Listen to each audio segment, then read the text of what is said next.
Every Wednesday on Ottawa Today, we are joined by Elliot Tepper from Carleton University to talk about the big stories in international news and how they affect Canada. And as always, we have a lot to talk about this week. Elliot, welcome once again. Thank you. Always good to be here, Mike. Nice to see you. And, of course, we'll talk about Donald Trump's tour. We'll talk about what happened in Manchester. There are other stories and we always try to, if we can, to work in a couple of stories that maybe aren't getting a lot of attention because of the headline-grabbing nature of what's happening in the White House these days.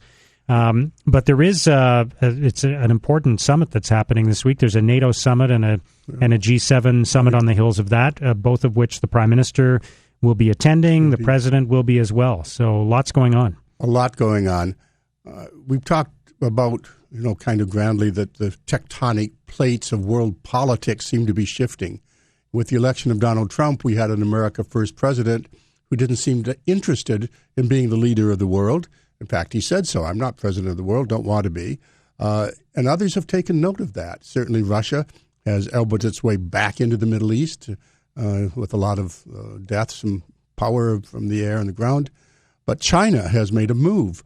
China's very audaciously saying, we see a vacuum. We've been preparing. We think it would take a long time, but we're going to move faster now because there's an opportunity to move faster. Remember, they had a lot of money in 2008 when the rest of the world went flat economically, and they've been investing very wisely in terms of their long-term growth. They just had an important and I think rather audacious meeting in Beijing where they staked out leadership. They said, this is economics, we're talking about infrastructure, but they have a plan called One Belt, One Road, and this is recreating the old Silk Road, and they have a belt going overland all the way to Europe, building up infrastructure, and then up to Moscow, and there's a maritime branch of that. That's their maritime road. So they are very audaciously putting together an international coalition only on economics. This has nothing to do with power, to really lay the groundwork for China's emergence, tying in, as they say, 4 continents. And just about everybody was there. 29 leaders were there. Putin was there. North and South Korea were there. Japan was there. Canada sent a parliamentary secretary to this same meeting. So China is on the move. Also militarily, they are very quietly but very steadily building up their capacity in the South China Sea. They are laying the groundwork for what I will call, although they haven't as yet, a no-fly, no-float future. That is, the South China Sea, which is an international waterway patrolled by America and other fleets, but America's the muscle there. Sometime in the future, China, having already laid claim to sovereignty over the international waters, they're now, by building up these little islets into islands and militarizing them, laying the groundwork for denying air and sea passage, friendly passage, free passage, as we see today. So China is moving very audaciously, while Trump has said in the past, I don't want to be a leader, but now we have the Trump tour. Before we talk about that, let's talk a little more about China, because sure. I've been watching for some time, and I just looked it up. The United States has had the largest economy in the world since 1871. Yes. But at some point, many people expect China will pass the United States. We're not at that point yet necessarily, but we're getting closer. Yes. Remember, it wasn't that long ago that we talked a lot about, Asia's rising, all right, it's Japan, and everybody's worried about Japan. Well, Japan is still the world's 3rd largest economy, has almost no indigenous resources to draw upon other than intellectual prowess and capacity to organize. They have to import. They need free passage of those seas. China, with 1.3 billion people, with an economic pulse, and with a future that so far looks as if they can continue high rates of economic growth, yes, they quite clearly are laying the groundwork to push America out of Asia, to supplant America there, and to join the ranks of global powers as a first-ranked power. They will still tell you we are a developing country. Don't think of us that way. But look at their behavior, Mark. Look how they are planning for the future systematically and effectively. All right, let's turn to Donald Trump's trip to the Middle East. Now he's in Italy, of course. He met with the Pope earlier today. And what do you think of this first trip outside the United States since Donald Trump was sworn in as president? I think what has been missed is that there has been an overarching goal. There's actually been a theme, and the theme was set by General McMaster, who succeeded General Flynn as National Security Advisor, and he has said, America first does not mean America alone. This is an alliance building, alliance reassuring, alliance collecting, and burden sharing mission. So Donald Trump has very successfully been, with meticulous planning, beyond normal in that White House, for emerging onto the world stage as a statesman and who's going to make things happen in a way that is indeed America first, but is also good for the world. And his first stop, as you know, is Saudi Arabia. The first stop was supposed to be Canada, but the day after you announce you're renegotiating NAFTA may not be the day you want to show up in Ottawa. So this is a break with precedent. He's gone off to Saudi Arabia, a traditional America ally. And what did he do there? Well, we can take kind of the grand view, which I don't think they've articulated quite clearly, but basically they've gone to deliver some messages. First, we think it's time for there to be a Sunni alliance under Saudi Arabia's leadership. Saudi Arabia has played their cards brilliantly on this, despite all of the anti-Muslim and Muslim-bashing rhetoric of campaigning by Trump. The Saudis have said, come on over, we'll treat you just brilliantly. Royalty, we'll dance with you. I mean, they have flattered Donald Trump in a way that the Saudis can do. But it was also a meeting with the entire Muslim world of the Sunni persuasion. So it was the Gulf Cooperation Council and then 50 Muslim countries or heads of state relating to Muslim majority countries, all Sunni. So he was, if you want to be grand about it, creating a Sunni Arab NATO.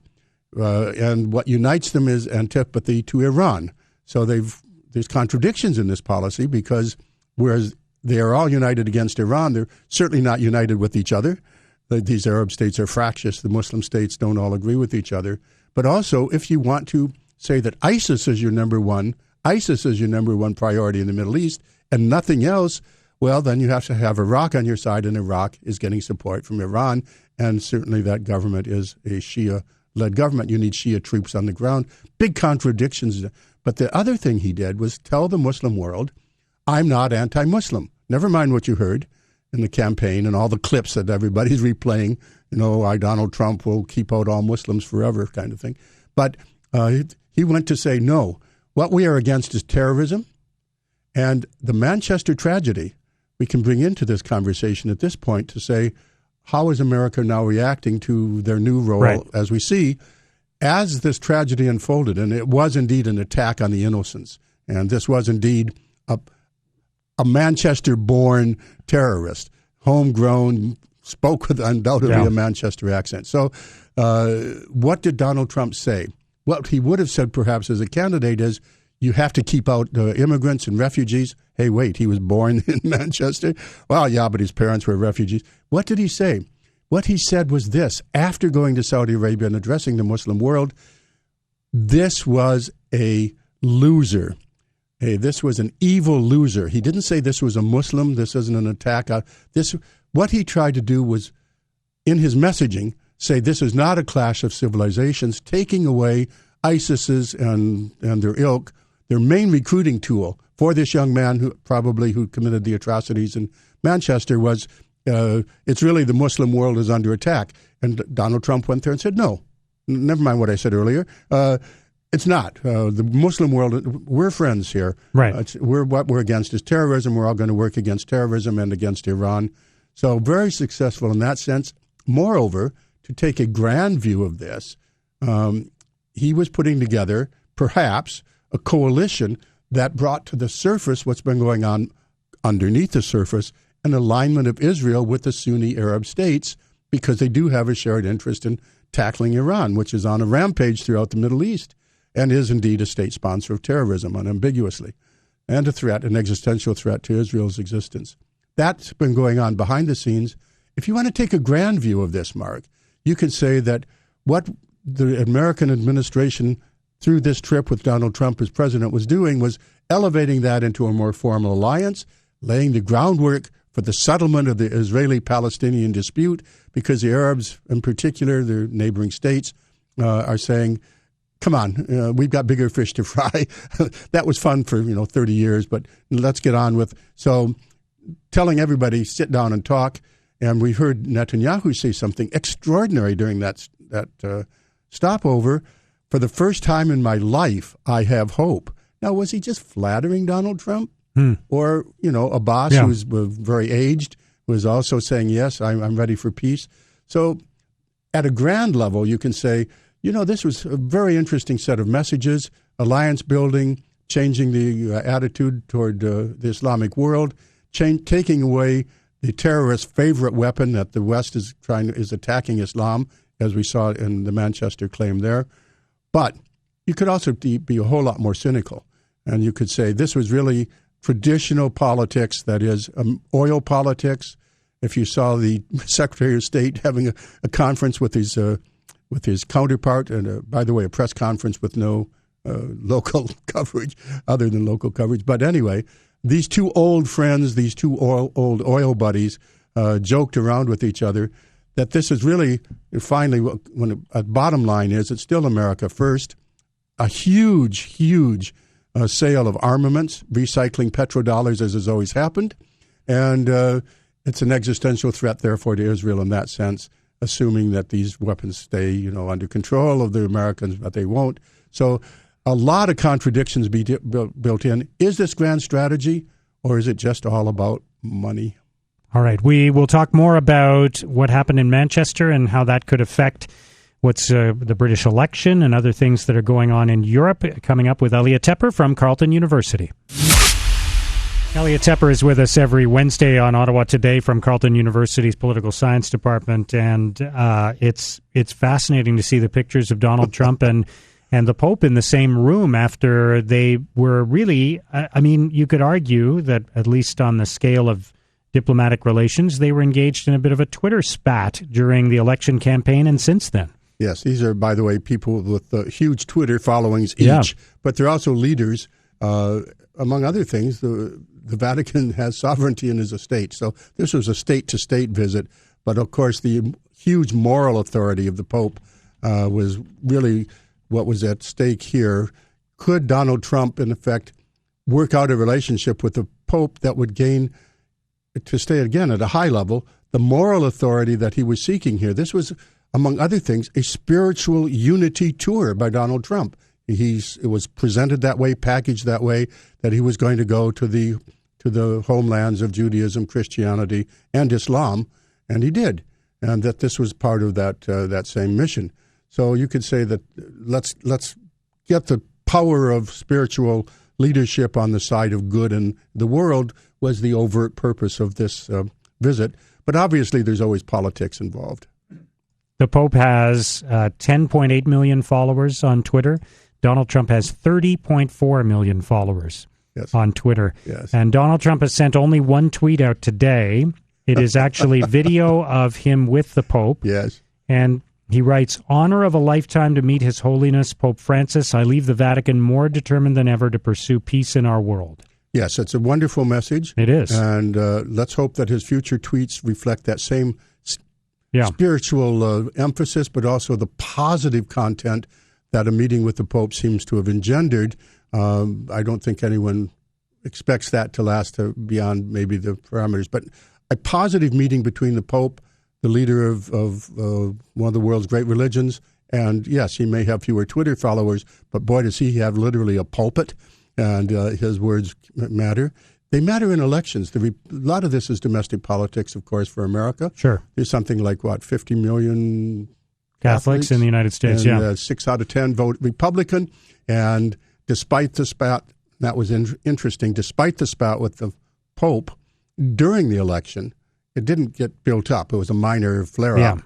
But remember, Donald Trump said... Christians don't build walls, he said. That's right. Yeah. No, if you build a wall, you're not Christian. Right. And that was disgraceful. I mean, an amazing response by a candidate mid-election to take a slap at the Pope, who could have just been ignored and you move on. Yeah. But they seem to have found a way to work with each other, which is a plus. If the moral authority of one and the political authority of the other can be put to the positive ends, more power literally to the world. But this, I think, has a lot to do with domestic politics and showmanship.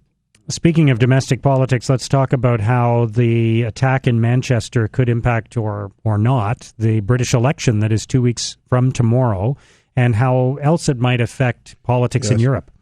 Well, I hate to talk about politics when we come to tragedies like this. The politics that's first and foremost on politics is this was ISIS-inspired and a reflection of the nature of the world we're in right now, where self-radicalization of a 22-year-old born in Manchester could lead to this kind of an attack on innocents. And these are horrible events, no matter when and where they occur, but targeting children. But the notion was, well, you target our children. This is the war against, by the West against Islam is the single most great recruiting tool that they have. So Donald Trump kind of mollified that after building it up and developing that theme himself. So, yes, how will it affect domestic politics? What's interesting, since we're coming to a story about NATO in a moment, and time always flits by with us, one of the interesting aspects about NATO is it will be a first meeting between the newly elected president of France, Macron, and Donald Trump, keeping in mind that Donald Trump basically overtly campaigned for his opponent. France had the choice between reacting to attacks like we saw in Manchester. France was attacked by terrorists over and over again. Yeah. And there was a candidate who was saying, I'm your leader, follow me to stop this. And France rejected that. It was remarkable. How will this play out in the British election? We'll have to see. But already you have Theresa May saying, we're seriously cutting back on immigration. Immigration was a disfiguring element of the Brexit campaign, and she's reacting to it. The fact that there were photos of Middle Easterners in long, long lines being portrayed, but it was actually white European Christian immigrants, Poles, that were the real issue out in the countryside. That got washed out. But yes, terrorism can always affect domestic politics. We'll have to see if that, among other things, will play into the election. She was already losing ground to Labour before this happened. We'll have to see if there's a further political fallout. But the main fallout is civilization is under attack, and governance, really effective governance, is the only solution. And the Middle East in particular has been woefully lacking in that. All states are going to be plural. Canada is a plural society. We've been attacked, but we think we're buffered because we have a management of pluralism model that seems to work a little better. We'll have to see how long that lasts. But really the world needs just better governance, and therefore inclusive governance, and therefore these young men won't perhaps behave that way. All right. We're going to have to stop there. Elliot Tepper, thank you. We'll see you next week.